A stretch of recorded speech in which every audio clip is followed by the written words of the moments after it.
राजनीति में कोई परमानेंट एनिमी या फ्रेंड नहीं होता है और यह फैक्ट ऑपरेशन सिंदूर के बाद फिर से साबित हुआ है।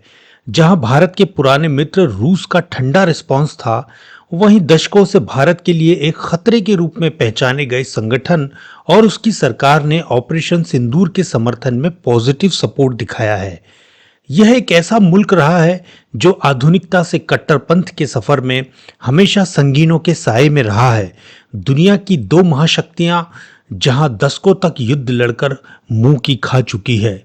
हम बात कर रहे हैं तालिबान शासित अफगानिस्तान की। तालिबान मुख्यतः पश्तून इस्लामिक फंडामेंटलिस्ट है, जिन्होंने 2021 में अफगानिस्तान में 2 दशकों से मौजूद अमेरिकी सेना की वापसी के बाद पुनः सत्ता में वापसी की है। यदि तालिबान की जड़ें खोजे तो यह माना जाता है कि 1980 और 90 के दशक में सोवियत संघ से लड़ने के लिए अमेरिका और पाकिस्तान ने आर्थिक और सैन्य मदद से इस संगठन को खड़ा किया था।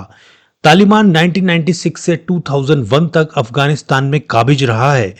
9/11 के बाद तालिबान और अल-कायदा के रिश्तों के चलते अमेरिका ने नाटो के साथ मिलकर ओसामा बिन लादेन की खोज में अफगानिस्तान में अटैक किया और रिपब्लिक ऑफ अफगानिस्तान को स्थापित करते हुए हामिद करजई की सरकार बनाई और बाद में अशरफ गनी ने 2021 तक यहां सत्ता संभाली। अमरीकी फौज की वापसी के साथ ही अशरफ गनी ने अफगानिस्तान छोड़ दिया और उनकी सरकार और फौज ने बिना किसी खास प्रतिरोध के तालिबान के आगे समर्पण कर दिया था। एक समय था जब भारत तालिबान को अल-कायदा और पाकिस्तान से संबंधों के कारण एक खतरे के रूप में देखता था, लेकिन अब तालिबान के भारत के प्रति बदले नजरिए ने भारत और तालिबान के बीच नए सकारात्मक समीकरणों के संकेत दिए हैं।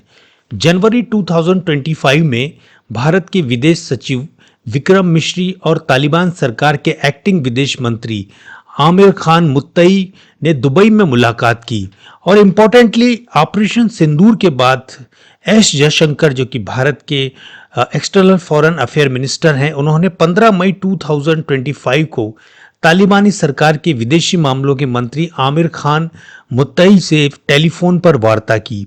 अब 1999 के बाद यह पहला मिनिस्टर लेवल कॉन्टैक्ट था। अब आइए जानते हैं उन कारणों को जिनकी वजह से भारत तालिबान सरकार से रिश्ते प्रगाढ़ रखना चाहती है। इसमें सबसे पहला जो कारण यहाँ पर इम्पोर्टेंट है वो ये है कि भारत ने पिछले 2 दशकों में अफगानिस्तान में अशरफ गनी की डेमोक्रेटिक गवर्नमेंट के दौरान इंफ्रास्ट्रक्चर और ह्यूमन रिसोर्सेस में काफी बड़ा इन्वेस्टमेंट किया है। नंबर 2, पाकिस्तान और तालिबान के रिश्ते अब काफी खराब हो चुके हैं। तहरीके तालिबान, जिसको कि टीटीपी कहा जाता है, और बलूच लड़ाकों के पाकिस्तान पर निरंतर आक्रमण और तालिबान द्वारा इनकी मदद के आरोपों ने दोनों ही देशों के रिश्ते को अब लगभग दुश्मनी में बदल दिया है। पाकिस्तान ने लाखों अफगानी शरणार्थियों को आतंकवाद के चलते देश से बाहर निकाल दिया है, जो कि दोनों ही देशों के बीच में तनाव का एक प्रमुख कारण बन गया है।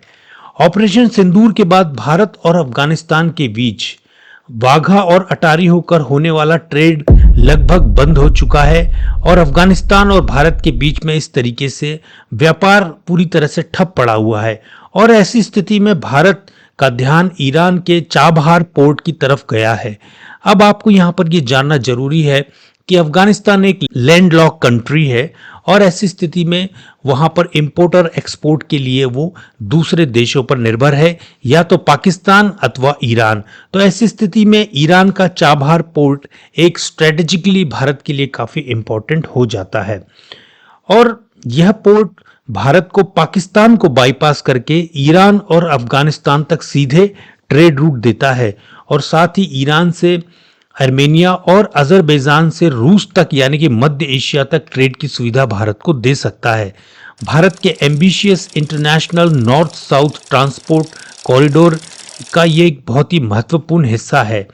यह पाकिस्तान और चीन के बिल्ट एंड रोड प्रोजेक्ट, जिसका कि पाकिस्तान में एक्सटेंशन को CPEC यानी कि चाइना पाकिस्तान इकोनॉमिक कॉरिडोर के नाम से जाना जाता है, जिसका विस्तार पाकिस्तान के दक्षिण के ग्वादर पोर्ट तक विस्तारित है, उसका एक सॉलिड जवाब भारत का यह चाबहार पोर्ट हो सकता है। चाबहार प्रोजेक्ट के सफलतम एग्जीक्यूशन के लिए भारत, ईरान और तालिबान के आपसी संबंध ठीक होना बेहद ही जरूरी है।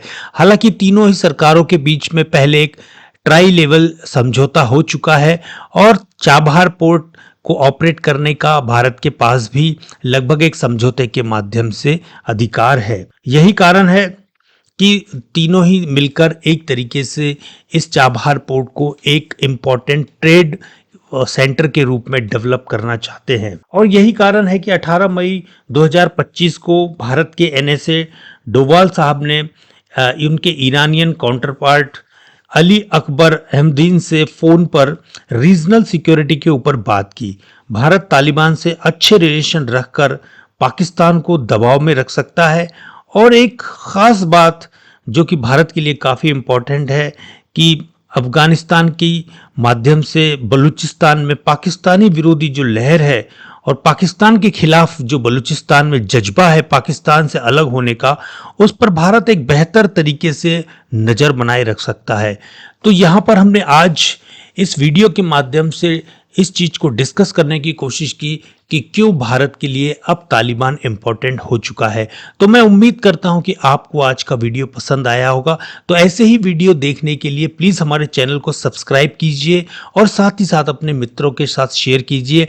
मिलते हैं किसी ऐसे ही इम्पोर्टेंट टॉपिक पर, तब तक आप सबका समय शुभ हो।